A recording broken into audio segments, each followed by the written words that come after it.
Bandit Sungai Rebo ini dibikin tak berkutik oleh polisi paling ditakuti di Palembang.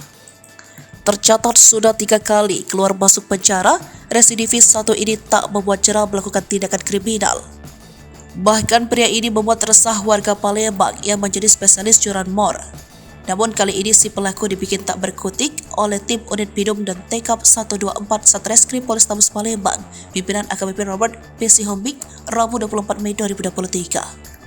Pelaku inisial WH ini tampak pasrah dikepung petugas. Si pelaku tercatat sebagai warga Sungai Rebo, Banyuasin.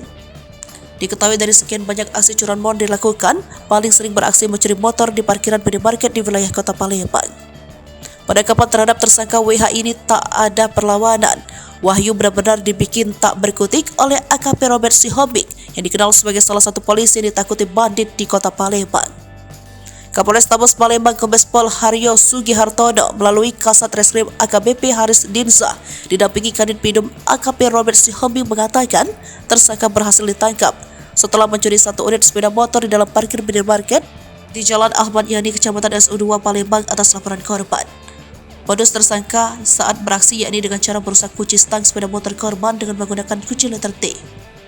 Dari hasil penyelidikan dan pengajuan dari tersangka, mereka beraksi sebanyak 3 orang dan sudah berhasil kita tangkap 1 orang. AKBP Haris Diza menambahkan, atas ulahnya tersangka akan dijerat dengan pasal 363 ayat 1 ke 4E dan 5E dengan ancaman penjara 7 tahun. Tersangka merupakan residivis dan sudah 2 kali dipenjara dalam perkara pencurian motor di tahun 2014 dan 2019. Tersangka WH mengaku nekat melakukan aksi curanmor lantaran tidak mempunyai pekerjaan. Sepeda motor curian dijual di kawasan Talang Putri, Pelaju, Palembang seharga Rp4 juta.